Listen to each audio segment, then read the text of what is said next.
Hello and what is going on, guys? Welcome back to the channel. My name is Miguel and you're watching Miguel EDC. Today I have an awesome review video for you all. That's right, you saw the title and thumbnail. We are reviewing this guy right here, the NEDFOSS W SWAN. Probably saw the unboxing here not that long ago. I've gotten a chance to EDC this guy like crazy over the last week or two by now, and trust me, I got some awesome feedback, some good information, everything you need to know about this knife coming up in this video. The good, the bad, the ugly, and everything else in between. Now, if you saw the unboxing video, you'll know this knife is again the model W SWAN, and there were two that were sent from the NEDFOSS team. There's the satin finish right here, this version right there on D2, and then there was the titanium handle with G10. Both of them have G10 in the handle as well. This one has that gray paint right here on the blade, also a D2 as well. And by the way, guys, if you're interested on these knives, there will be links down below in the description for you to check them out. Those links do help out the channel at no extra cost to you, and a huge thanks to the NEDFOSS team for sending these over for me to review and go ahead and let you know everything that you need to know about this knife. That being said, let's get a quick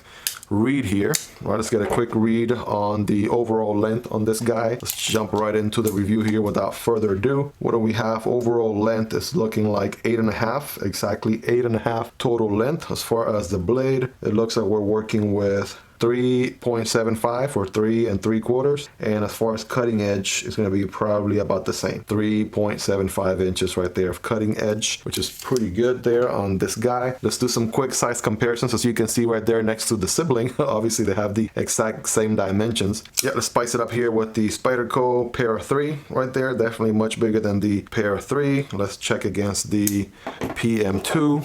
Do a couple comparisons here just to give you an idea. I want to say, comparison wise, it might be exactly probably just 1/8 of an inch, if anything, larger than the PM2, but very comparable right there. Let's check the Demco 80-20.5 siblings here, the clip point version, and the Shark's Foot here, 80-20.5. These are going to be medium to smaller knives, of course, as you can see, and of course, they're going to be much smaller than the W SWAN. Wrap Model 1 right there, and also the Wrap Model 2 as well. Take a look right there. I want to say this guy is pretty big, almost as big, if not exactly the same as the Wrap Model 1 right there from Ontario. And last but not least, why not? I have them here on the table. Here's a CJRB Pyrite. The OG is down here, and the Pyrite Alt is above. And yeah, this guy is it's gonna be definitely a larger knife, no doubt about that. It's gonna be on the larger knife side of things. So that should hopefully give you a good idea right there. So what do we have going on for this guy? Again, we have a D2 blade, we have a satin finish variation here, or variant, and then we have this gray painted one. So nice drop point blade on both of these examples. Both of them are going to be D2, so that's nice. Then you have a variant here that has titanium on the handle and G10. That's going to be this guy. Let me give you a closer look right there. Titanium,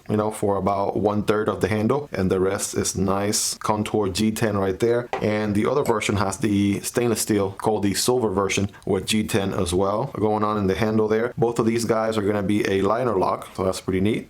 And you have a flipper deployment on this guy, and the flipper is your only deployment option.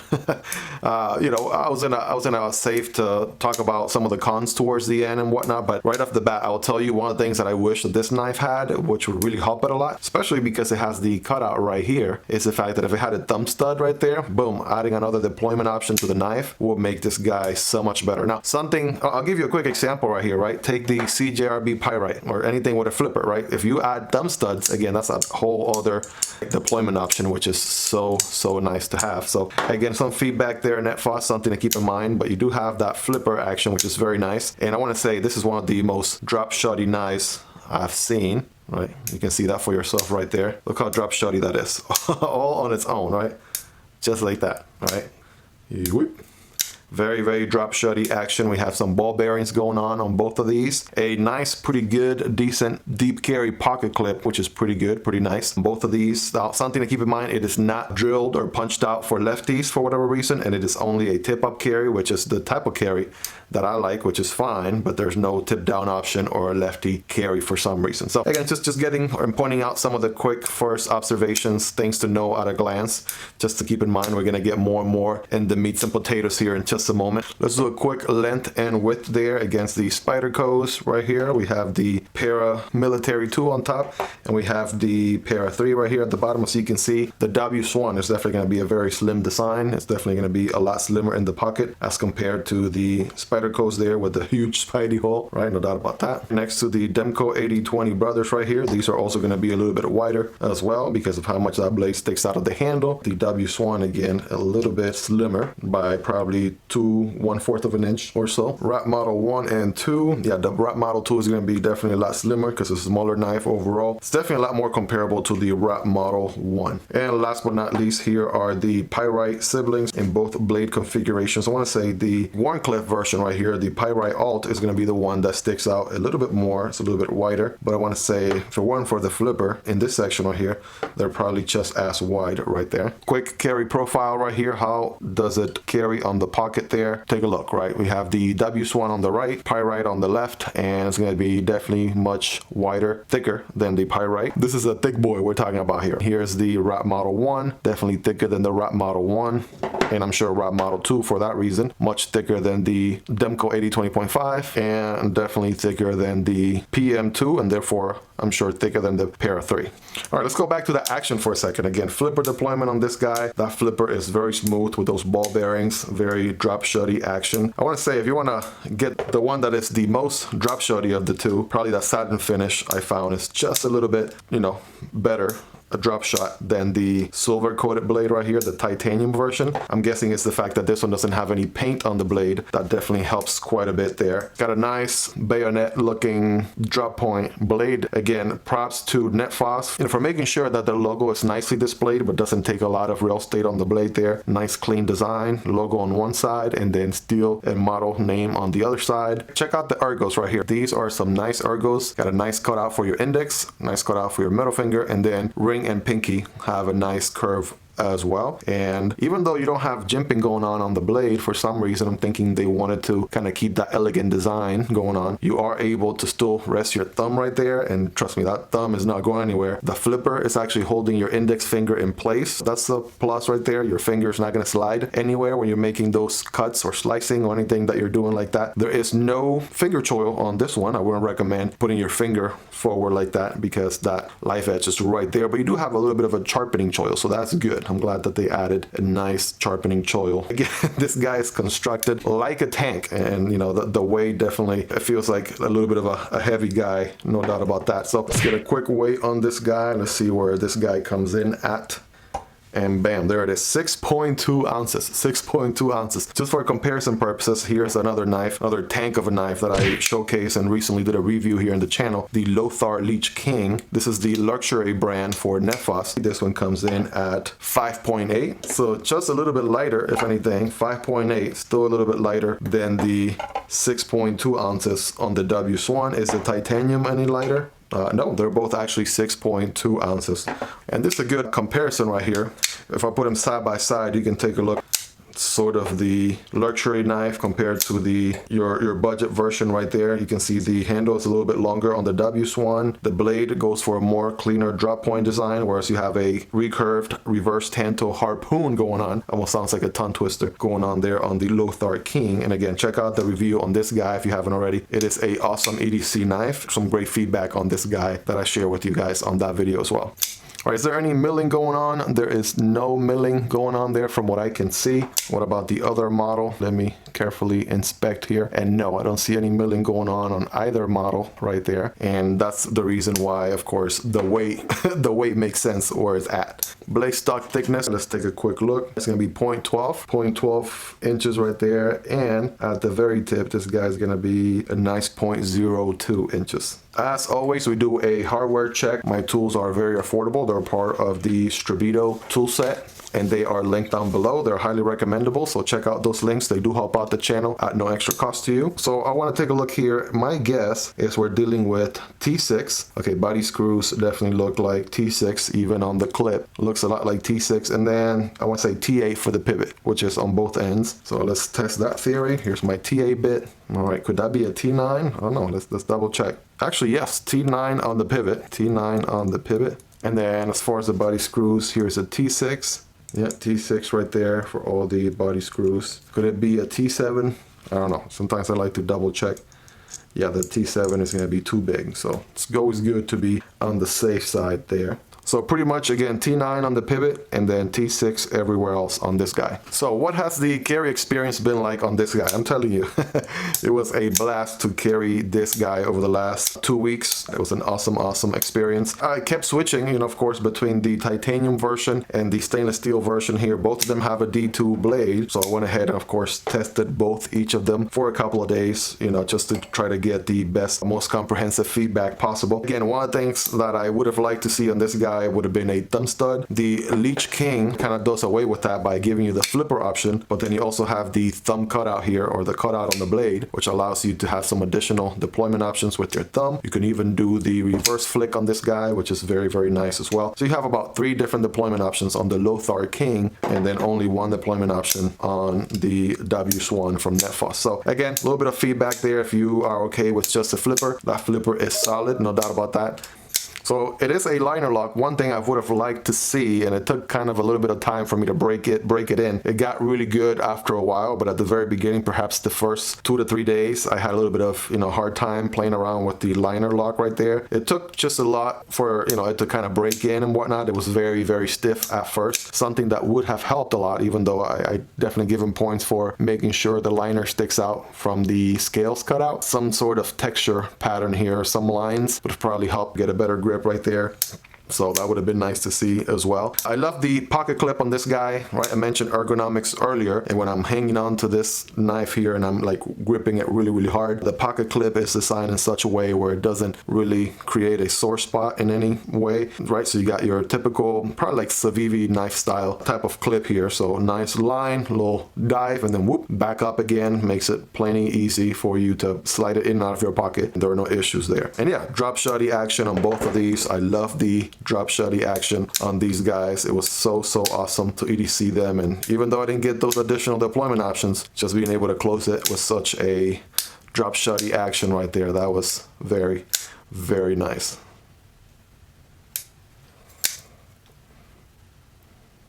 How aligned is this guy? Well, it was pretty aligned out of the box, and it has remained pretty aligned all throughout, I'm sure. As you can see there, you guys be the judge. How stiff or how hard is the blade? All right, that is not going anywhere. That is pretty solid, right? Blade lockup is pretty good as well, and that blade is pretty solid, not going anywhere anytime soon.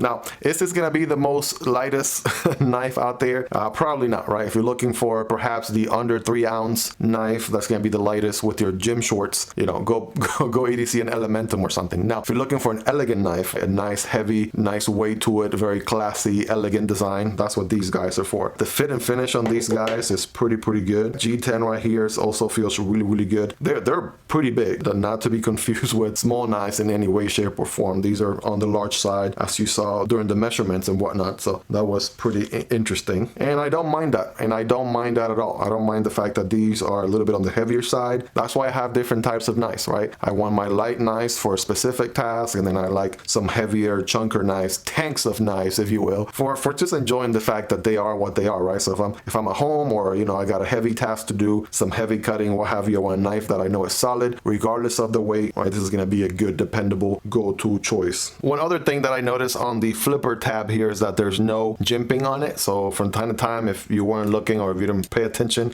you could have perhaps lipped off of the flipper tab, whereas the Lothar King and so many other knives actually have jimping there on the flipper, and that just helps with making sure you land the flip each and every single time. So yeah, a little bit of constructive criticism right there, NEDFOSS, especially if that is the only deployment option for the knife. There is a lanyard hole going on right there. If you're into that, they do actually come with a lanyard with them out of the box, as you probably saw during the unboxing, and I went ahead and took those off right away because that is just not my style. But again, it's nice that it comes with them. So if you do like your lanyards and, you know, paracord style and all that, you're more than welcome to keep those. And yeah, other than that, it's a very elegant design. You can see the actual scales are so thick compared to the actual liners. Like we're back here, you can see the difference in the color. So you do have them liners which are not milled, and then you have a thick scale there for either G10 and stainless steel or titanium. So you're probably wondering, okay, what is how does it cut, right? What is the cutting experience like? Well, I found that the satin version is just a little slicier than this gray coated titanium handle version. Again, not by much, but I could feel it in my hand. So let's do a quick paper cutting test, and let's even throw in there a cardboard cutting test as well, just to test their cutting performance. And again, I wouldn't imagine their sharpness going anywhere